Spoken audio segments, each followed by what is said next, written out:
Hi everyone, I'm Marbozir and welcome back to Civilization 5 single player versus multiplayer with FilthyRobot. Hey guys, FilthyRobot here. Really looking forward to today. Today we get to show a little bit of the multiplayer side of things. Yeah, this time we're going to do something slightly different. This is one of Filthy's old multiplayer games, so we're going to use this game as an example to talk about multiplayer side of things. So this is an old game that already happened in the past and we're going to talk about it. I will be pausing at relevant moments. Yep. Audio is obviously off. And if you want to catch the game as a whole, we'll throw a link into it in the description of the video so you can find it later if you want to go watch the game as it was originally aired. So can you start by talking about what your train of thought is when you start a new game? What your first decisions are? What do you look at to decide what you will be doing in the early game?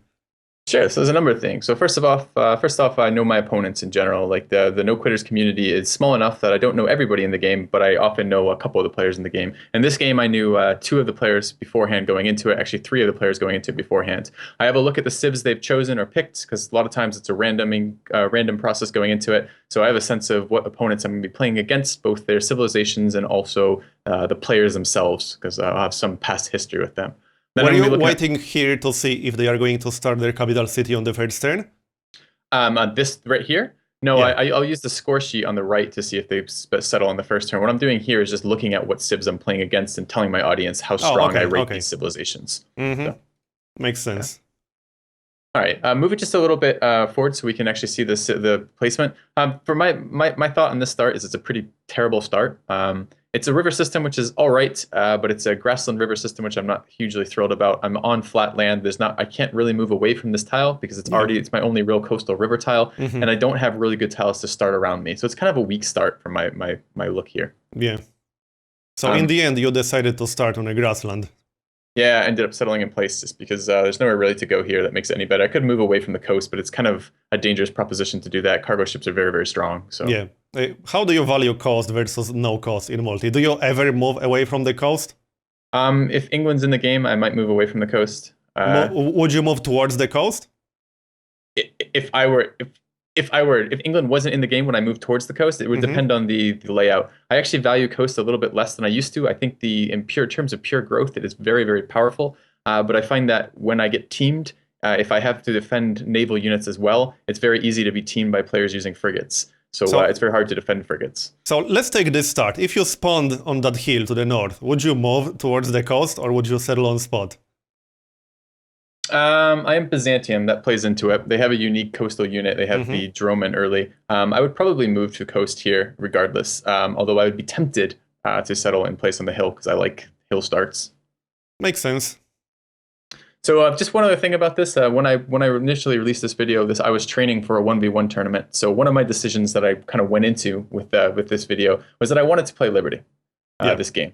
So I didn't want to have another tradition game. This game I wanted to be practicing for my 1v1 tournament by playing Liberty. So I decided I was going to do a Liberty game pretty much from the start. How often do you go tradition, like roughly 8 out of 10 games, more or less? In the pre-modded game, so the basic game of Civ, Brave New World, yeah, probably even higher, probably something like 9 out of 10. And there has to be a pretty strong reason for me to want to go Liberty. So that was one of the reasons why No Quitters mod became a thing, that it was highly skewed towards tradition. Yes, exactly. The goal was to make it to have 4 viable openings. You could go honor, piety, liberty, or tradition. All right, so basically, the early game is about scouting. I need to find my opponents if I can. I need to find ruins if I can. I need to find city spots if I can. And I'm on TeamSpeak with a couple of the players here, so I'm getting real-time feedback. And this is a really interesting thing, being on TeamSpeak with your opponents, because a lot of times your opponents will give you information by being on TeamSpeak. They might complain about their start or complain about a natural wonder that the opponents have. You can get a lot of information about that, which is pretty cool. Also, just in case it wasn't obvious, for those of you who aren't entirely familiar with multiplayer setup, this is a map, this is a Pangea map on quick speed with 6 players and standard size, right? And strategic balance. It's actually small size. And small, right. Yep. And actually, you can see on the right, one of the things you notice is the scores actually have meaning. So I can see right now, I have 23 points. That means I'm on the coast. The 3 people with 4 haven't settled yet, and the 2 25s are totally landlocked. And do you look at that to see when someone starts a second city, third city, and so on? It tends not to be. No, I don't tend to use it for that because you can see that information from the diplomacy window anytime you want if you've met them. But I do use it really heavily, especially early, to get a sense of if I need to be if people are going to be competing for coastal wonders. If a bunch of people Yeah. settle coastally, I have to worry about Colossus going to other players and stuff like that. So you said Colossus.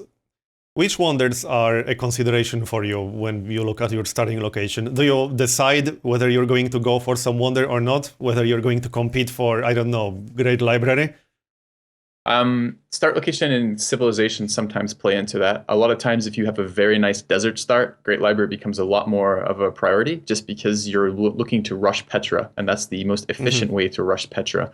Sometimes, like I'm playing Byzantium here, they have a very strong religion, but a very hard time getting a religion. And if you look at my start here, there's not a lot of good faith generation in this start. Yeah. Like all the pantheons are bad for faith generation here. So that to me suggests I'm going to want to prioritize Stonehenge because I'm really going to want a religion with the civ if I can get one.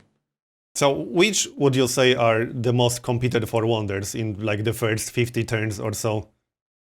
Temple of Artemis is really, really big. Colossus is a big one. Petra is always a huge one.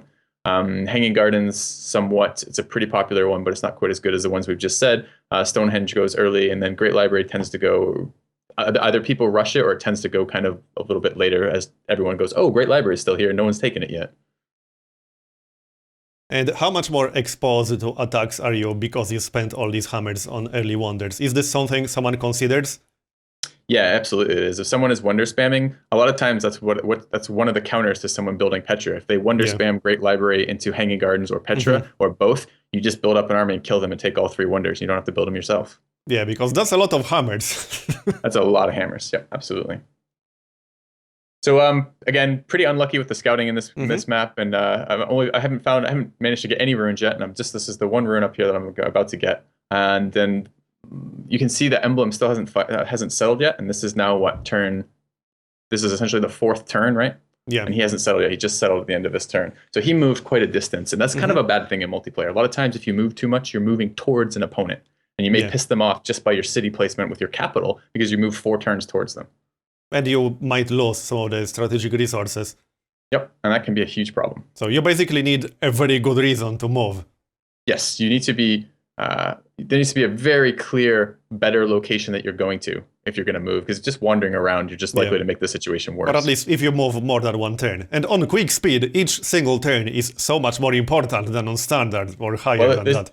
Yeah, there's a lot of things too, because when you settle, you can start building your scout. The scouts matter for things like finding religious city-states early. Pantheons are competitive, right? So on quick speed, the first religious city-state you meet gives you 8 faith, which means that you get a pantheon off of that, and the next person who meets a religious city-state doesn't. They have to actually build a shrine because it doesn't give them enough to get to the next pantheon.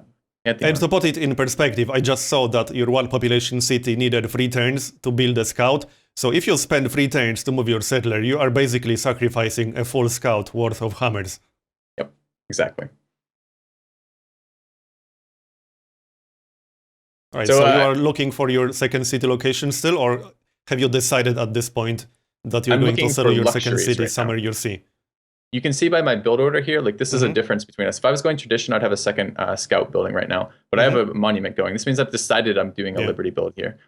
Sometimes you can delay that monument for a second scout, even as Liberty, but it starts to get pretty punishing on the culture. So you want to get that out as soon as possible. Yeah. So I haven't actually chosen a second spot yet, but I am commenting on stuff if I find it. That luxury up north, as Liberty, I'm going to want to settle every luxury I can. So every luxury I see, I'm basically thinking about where I'm going to put a city around it. So how far away from your capital are you willing to settle cities? Because one of the things people pointed out under our previous episodes is that in multiplayer people settle cities much closer to each other than in single for a number of different reasons. Well, it differs if I'm playing Tradition or Liberty. With Liberty, I want my cities as close as I possibly can get them. I'll settle them the minimum distance if I can, if the terrain allows me to do that. With Tradition, I don't want them too far. It really depends on the land. What I want are defensible positions. And sometimes you can have defensible positions that are fairly far away from your capital. But most of the times, the closer your cities are to each other, the easier they are to control land and the easier they are to reinforce each other. So I don't want to be very far from my other cities if possible. I just need enough tiles. I don't need to have perfect, like full. I can have overlapping tiles, but I need enough that each city can work good stuff. But if you see a location that's significantly better, then you will move a little bit further or not? It's a situational call, right? It's going to be the weight of moving versus the weight of the closer settle. So probably, I mean, if it's like a natural wonder, for example, like Uluro, I'm going to move a little bit further to settle Uluro because that's an incredible powerhouse early game wonder. So I'm starting to meet players. I just met my first neighbor. He's not that far. That's his warrior unit. Because it's a warrior scouting and it's a player, that probably means it's not very far away from his capital. So I get a sense he's pretty close. I ended up taking Messenger of the Gods because I'm already planning Liberty here. And that's one of the things Liberty struggles with. It has a good early game and a good mid game, but it struggles with late game. And because it can't keep up in the science generation. So one of the things I don't mind doing, especially since I'm not planning on using my Pantheon to generate faith, because there's no faith to be had by my Pantheon, is I'm picking up a Pantheon that's going to help me in some other way. So can you talk a little bit about how diplomacy actually ends up working in multiplayer? Do people ever do things like sign research agreements with each other, since obviously that's completely different than in single player? Sure. One of the first things that I tend to do if I have a player who's near my territory or about to enter near my territory is I ask him if my workers are safe. Because one of the things players can do is they'll steal your workers. So if you have an unprotected worker, they'll take it. So it's important to ascertain what the intentions of your opponents are. And one of the things about the multiplayer community being how it is that if a player says, yeah, your workers are safe, then steals one of your workers anyways, that only really works for that first game. Because after that, you know who he is, and other people start to know how that type of thing is too. Some players are very aggressive about killing scouts. So when you scout other players' capitals, you really don't want to leave your scouts near their capital city so they can be shot by, because a lot of players will kill your scouts if they can, because that will prevent you from finding runes, prevent you from scouting their lands, etc., etc. And getting gold from city-states. Yes, and things like that, exactly. And it will just slow you down, which is what they want, and protect them later. Let's see. Early game diplomacy, probably because this is probably even before luxuries are going to be up. Some of the first things you might start doing is if you see the borders of another player's capital and they're quite close, you might start negotiating with them where you can settle and where they can settle. Because the goal is often to avoid conflict in the early game because it will set you both too far back compared to other players. So diplomacy might involve a lot of, well, I need to settle this. Can you settle over there? That type of stuff. And some people are going to be more agreeable to that than others. In this game, I'm wanting to play Liberty. I don't really care about diplomacy in the early game too much because I'm going to have so many more hammers in my opposition that all the diplomacy is going to be, they do what I want or I kill them. So you said earlier that the No Quitters mod gives you several different viable openers. Is Honor something people ever open with? Now, yes. In the No Quitters, well, in the base game, no. If you see someone opening with Honor, do you automatically assume that he will go to war with someone who's close to him? No, because because again, we're going to confuse the audience. So let's make a clear distinction here. The game we're playing and talking about right now is with Brave New World, but not using the No Quitters balance mod. Okay, so that's a different answer there. There's no reason to open Honor in the base game. The base game Honor is garbage as an opening strategy. Right, and the but today with No Quitters mod, if you see someone opening with Honor, what kind of conclusions do you draw from that? I generally conclude that I'm going to be at least thought about as a target in the medieval era. Probably what they'll do, the Honor players in the game as it is in the No Quitters mod right now tend to do a lot of farming barbarians early and then killing city-states. So I'm not necessarily going to assume just because my neighbor's Honor, he's going to attack me right off the bat. But I bet you he will be thinking about it by medieval when he's farmed up a couple generals and he's got his troops a little bit leveled. Then I bet you he'll start thinking about me. So yes, I tend to be very hyper aware of what my opponent's doing if he's playing Honor. So the other choices, let's say you already see that Polynesia is your neighbor here. Let's say that was a game played today. I assume you check which policy he opened with. What kind of conclusions do you draw from that based on his choice? Well, he's going to be in bad shape. He moved 4 turns. That's going to be 4 turns of production. He's behind me. He's just an entire, that's a huge portion of production he doesn't have. Polynesia is not a very scary civ in the early game. They have a unique unit, but it's not a very powerful unique unit. You're not going to see much of that. And I have both Dromans, if he settled coastal, which he did, and I also have Cataphracts, which are another strong unit. I'm not too concerned about him. As a player, he's a decent player. At the time this was recorded, he was a decent player, but not a fantastic player. So again, I'm not too worried about him. And I'm on TeamSpeak with him, and he's already complained about his start. So my initial assumptions about Polynesia is I'm not too worried about him. I will keep track of what he's doing, and it may result in conflict, but I'm not too worried about it yet, anyways. Right. So again, you're going to see players. Leventa over here is going to be interesting in a minute because I'm looking around Leventa because I want to steal its worker when it comes out. But other players are also kind of sniffing around that, and there might be little conflicts that arise from multiple players trying to steal the same worker. So, all right, I'm doing Liberty here, and the Liberty game for me, at least in the base game, is a lot about. It's not about spamming settlers quite as quickly as it is in Tradition. It's nice to get a little bit of infrastructure in and potentially take one or two of the really valuable wonders as Liberty before doing much of settlers as you wait on collective rule to finish up. So, right, because production is in the early game is one of the strengths of Liberty, kind of. Yes, exactly. Yeah. All right. Let's move it ahead a little bit. What I'm going to do here, just a couple minutes, maybe like 5 minutes or so, because I think the next couple turns are not terribly interesting. All right. So yeah, even like maybe 2 or 3 more turns ahead of this would be perfect. So basically, I've gone. I built worker, warrior. Scout, worker, and then purchased the warrior, built a granary, and then started on Stonehenge. And this is before any settlers. My basic goal here, I've done a little bit of scouting, but not a lot of good scouting. One of my scouts died to barbarians. So I don't have a lot of information, and I'm going Liberty. This is kind of dangerous. You generally want to know where your opponents are before you start doing this. But I kind of started this game with a war mentality in mind that I would very likely kill a neighbor if I could find one to do it to. So, all right. So Stonehenge, because we're Byzantium and I want a religion, and you really want a religion very much as Liberty, because it's going to help address the happiness and gold problems that Liberty runs into. So is one of the reasons why you delayed the settlers the fact you can't even see anyone starting cities towards you at this point on turn 23? No, that might be, if there was like a wonder that I was rushing for, like if I was trying to get the Ceratoposi up there, I might have rushed a settler. But really what I'm waiting on right now is collective rule. I don't want to build a settler before collective rule because I don't want to waste the hammers. Right. Do people actually forward settle each other in multiplayer at all? Yeah, all the time.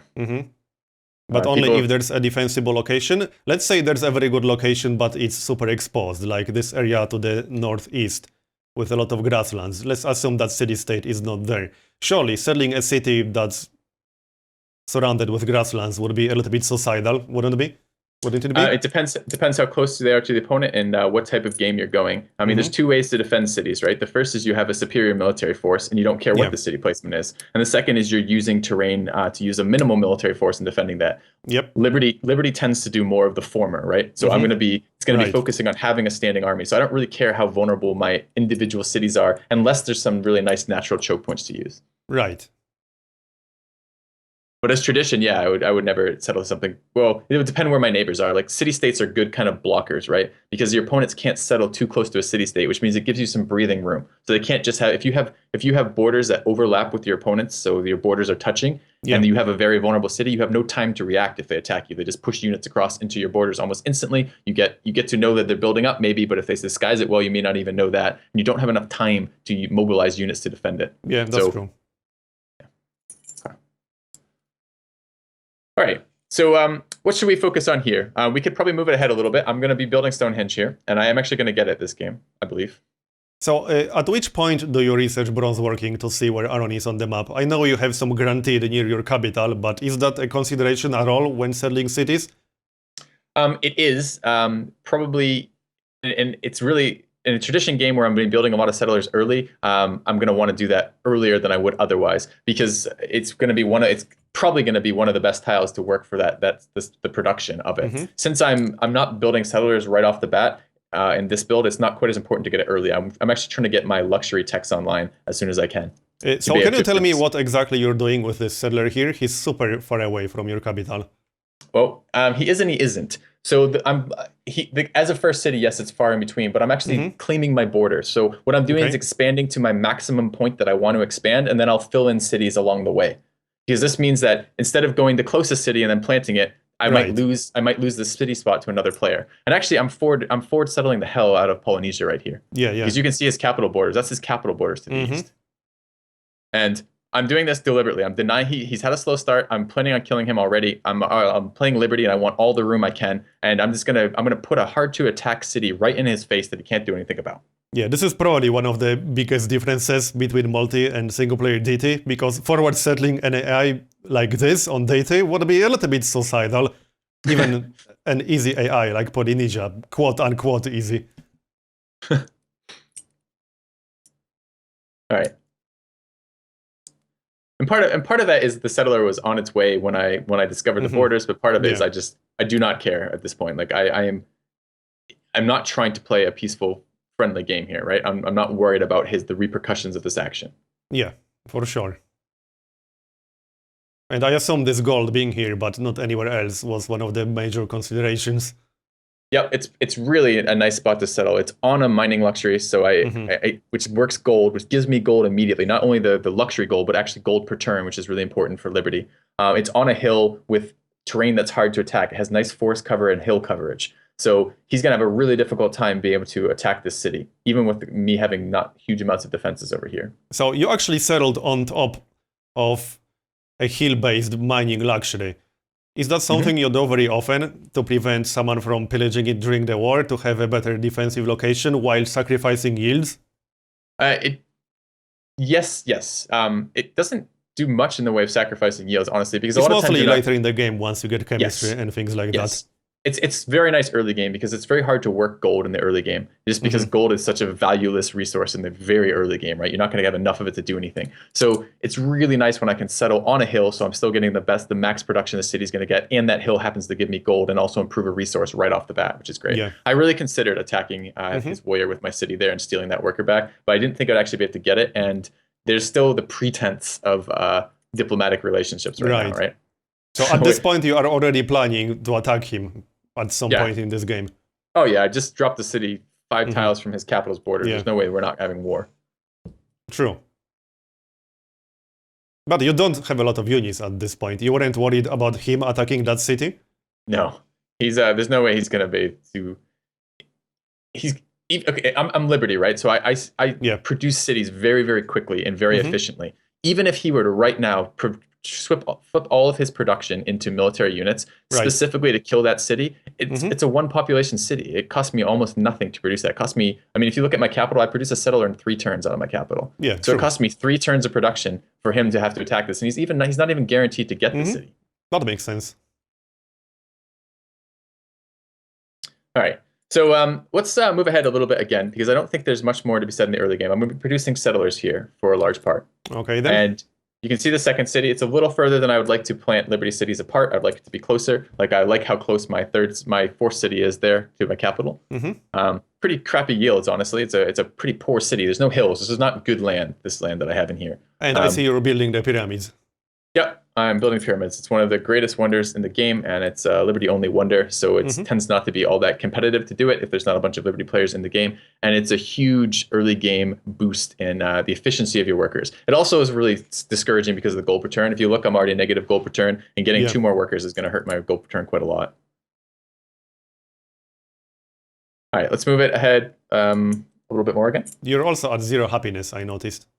Yep. That's okay, though. I have luxuries available to improve. I still have that marble to improve, and I haven't started lux trading. So when I start getting duplicates of cotton up, I have a lot of duplicates of cotton. I'll be able to trade with other players so long as I meet them. And I've met India and the Dutch. So I have luxuries to trade. And I don't really care about my happiness right now because I don't care if any of my cities grow here.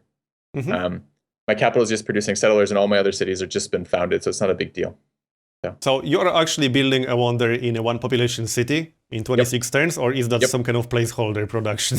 No, it's optimistic. Mausoleum tends not to be very heavily prioritized. It's a decent wonder, but it's fairly situational. And sometimes you can get away with building that somewhere else. And I would really like that in a Liberty game because it will help with the gold problems I have. But I can't afford to build it in my capital. I don't have the time to build it in my capital. I need to be building other things, particularly settlers and military units. So I assume you're still planning to start 1 more city here because of Antioch's location? Yep. When you're planting Liberty cities, 4 tiles apart is good, but you got to remember to leave room for your other cities. And you are actually sacrificing science here because you're at -5 gold at 0. Yep, I am sacrificing science right now. I'm also, if you remember, my Pantheon is city connections, and I don't have any city connections up right now. Yeah. Yep. So is this something normal with this kind of opener? Liberty runs into gold issues early, often. Tends not to be. I mean, if you can get a good tributing game going, sometimes you can play around that. But you tend to have at least some negative gold throughout the game. And actually, in the tradition games, that often happens as well. Just tends not to be as severe as quickly. And if you look, I already have 2 military units out, and I'm building more because I'm planning on killing Polynesia here. Yeah. So you don't actually consider sacrificing 33% of your science to be a huge problem. It's not so much that it's 33%. It's that the yield right now is low enough that is. I'll make that up later. There will be time to catch up to that later in the game. Right. So yes, I'm not real thrilled about the fact that I am losing science right now, but yeah, obviously. yeah. All right. Let's move it forward again. Most of the moment, I'm just basically pushing chariots out. I want to start getting a decent army. Having a military score is going to give it away what I'm planning, but it's also going to keep him from doing anything. And it's going to force him to, as a tradition player right now, use some of his hammers to build military because he knows he's going to get attacked. He's going to have to build military. And he can't keep up with me. I mean, I wish it's too bad that we're not in the game right now because I can't show demos on command. Right. But I would like to actually look at demos here. And Okay, I'll pause if we get any demos.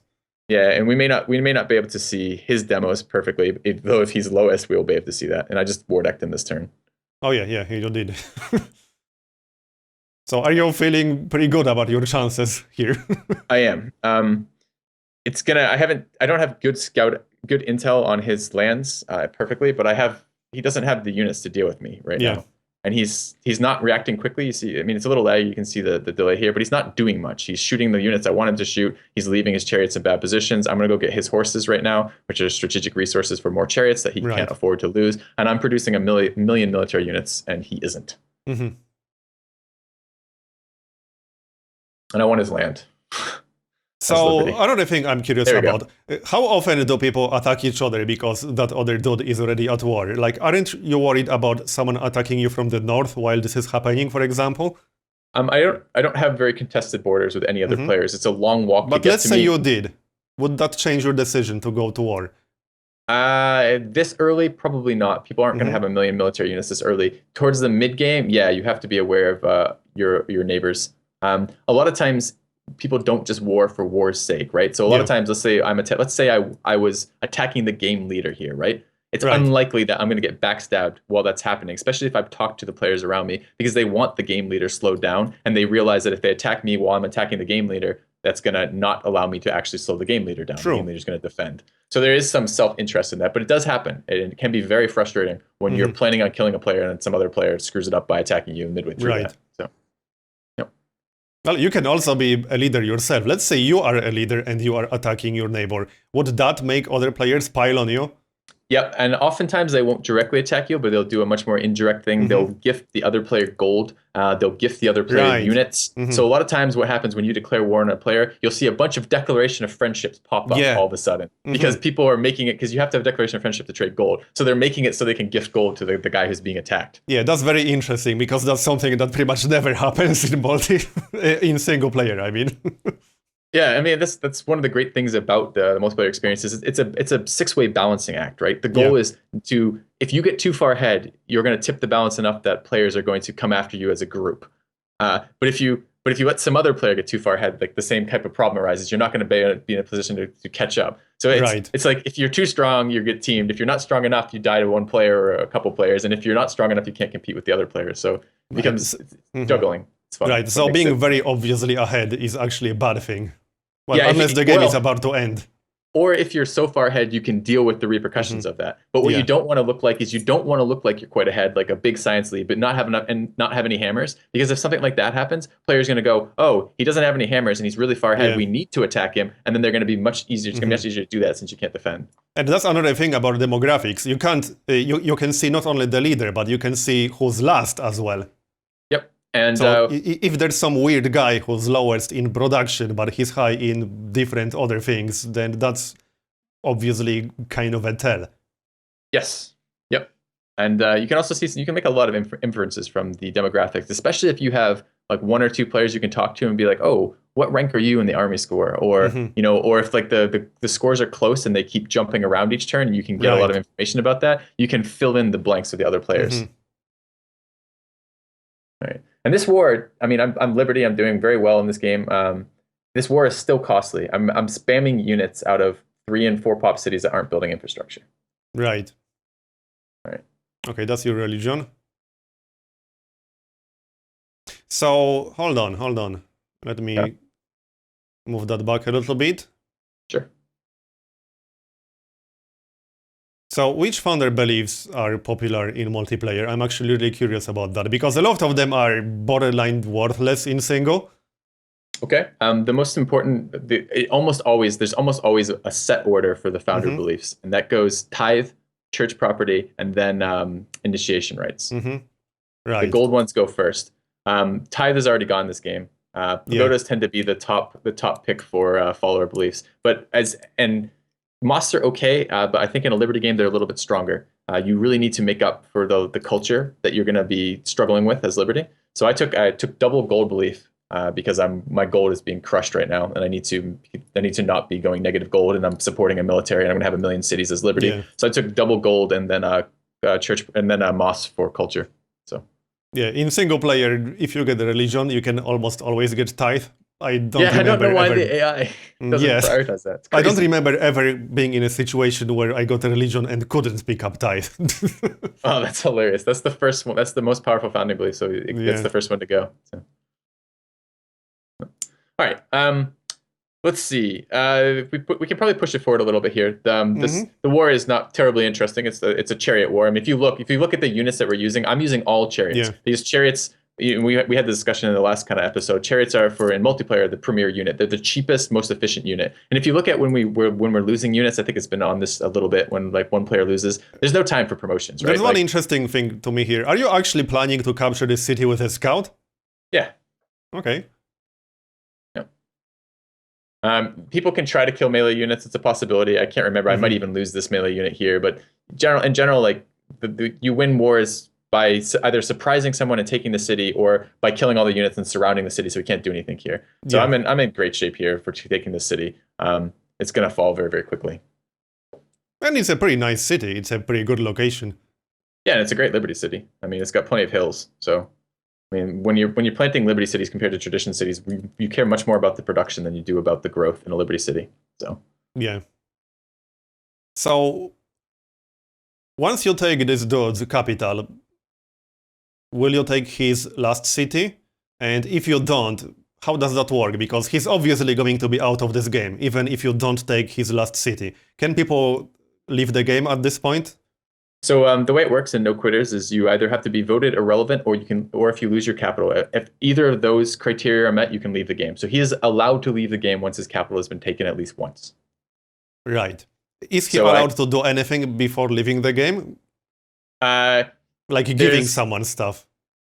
Those aren't prohibited. They tend to be fairly frowned upon. Like it's frowned upon to sell buildings. Like he could be selling all of his buildings right now in all of his cities, which really sucks when that happens. It does happen. He can be gifting gold away and stuff like that. That tends to happen. It depends how spiteful the player is. When you play with players regularly, it tends to be, you don't see that happen as often. It tends to be a better mannered thing about it. So. Yeah, makes sense.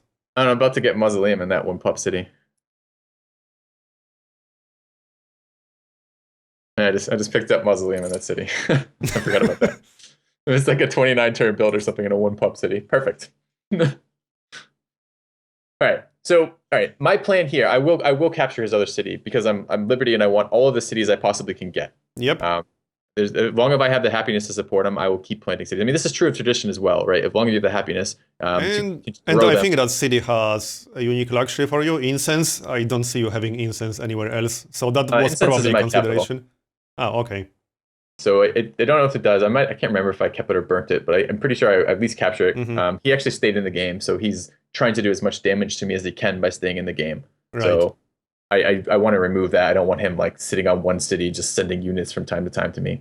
And actually, Mausoleum is going to be really good this game because Liberty struggles so much with that gold that getting these profits are going to be really, really helpful from Mausoleum gold. So yeah.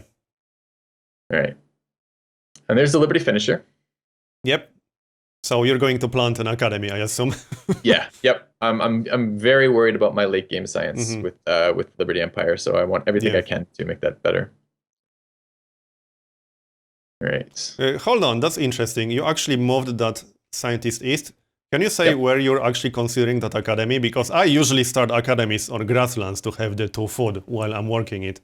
Sure. The problem is my cap is still only pop 5. and I don't really want to work a raw grassland tile, Mm-hmm. especially when I'm negative 16 gold per turn right now. I can't exactly recall where that's going. It's either going to horses or going to cotton. I have so many duplicates of cotton, I realize it doesn't improve it, but I have enough duplicates it doesn't matter. Mm-hmm. Okay, makes sense. I'd rather work the cotton tile than a grass tile, so grassland. Yeah, right. And trading luxuries for gold is not a consideration in multiplayer. I generally wouldn't settle an academy on top of a luxury because you can always just sell that to the AI for gold. Unless I really have massive amounts of that luxury, like 6 or 7. Right. Yep. And yeah, you very rarely can sell luxuries for gold. There's nothing prohibiting that. It's just players don't tend to want to do that very often. So.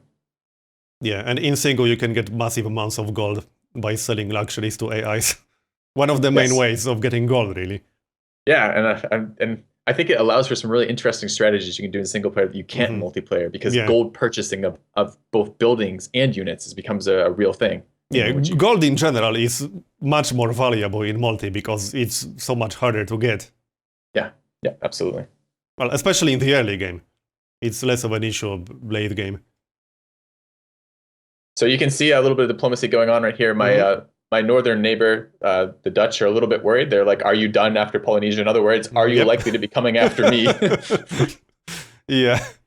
And it's a fair question, but it's not realistic here. I think I'm going to go have a look to see if I can snag something cheaply. But in reality, I've already had one war in the classical era. I really can't afford much more in terms of warring early, because I need so much catch up now, right? There's players in here, SimCity, and it's a shame we can't see demographics right now, because I would actually be really curious about that. Yeah, about the tech score? Yeah, to see how far ahead you are and which categories you're number 1 in. Like, let's say you are a very strong leader right now. Would you be worried about others teaming up against you? It's actually one of the downsides of Liberty in multiplayer, is that your demos tell a tale that isn't quite true. The demographics, you generally have very high production and very high food. Oh, I just lost the capturing it. Very high production and very high food, and players will look at that production and get worried. Yeah. And they may attack you even if you're not in a particularly great situation. Although, to be fair, if you have enough time, you can often convert that into being in a better position. So would I be worried right now about being attacked? It's unlikely. I have a pretty big army right now because I've just used an army to kill another player. I'm going to have a general that they're not likely to have. I'm not too worried about being attacked at this moment, no. Now, one of the ways you can counter someone who takes like an early game war, like classical era, and attacks someone with chariots is you crossbow rush them, because they haven't had time to get to the equivalent tech to defend. So I will be worried again at crossbows. And I can see you're about to finish yet another wonder. Yep. Here's something interesting. No one has built the terracotta army yet. Is that not a popular wonder? Terracotta army in the early game tends not to be very good, because it tends to just be better to build the units. There's a lot of hammers for terracotta army, and it doesn't give you any sort of promoted unit. So terracotta is used a lot in surprise attacks, right? So what you do is you build like one of each type of unit you want to attack with, and then you pre-build terracotta, and then you get to the, like, let's say transitioning from comp bows to crossbows. Or if you manage to get some interesting unit from a militaristic city-state. Yeah, exactly. That type of stuff. So you do see it built. It does get prioritized in war, but probably not in the early game, right? I mean, if you look, I only really have 2 units. I think I have a horseman and a chariot, and those are the only types of units I have right now. And you just finished bronze working on like turn 69. Yes, it was a very slow bronze working this game. Wasn't prioritized at all. I don't need iron in this empire at all. Well, you probably just assumed that because you're going to get so many cities, there's going to be iron somewhere. Yes. Oh, that and honestly, in the base version of the game, the only unit that I really care about that requires iron are frigates. I don't really care about swordsmen. They just tend not to be very good. So, and I have the hammers. That the only way I can do what I've just done is go to war and build a bunch of wonders and build all these cities is because I'm Liberty. There's no way I could do that as tradition. Like, this just wouldn't be possible. Makes sense. So what about we make a cut here, because we're at 40 minutes or so, and continue in the next episode? Yeah. Sounds good to me. So let us know if you enjoyed this kind of format where we discuss a multiplayer game, and we're going to continue in the next part. And just quickly, go ahead and add in the comments, guys. If you find stuff that you would like us to address specifically, we have a lot of game left to talk about here and a lot of different things to talk about multiplayer versus single player, but we really enjoy hearing your comments and would like to hear what you guys want to know. So let us know. And thanks for watching. Cheers. We'll see you next time.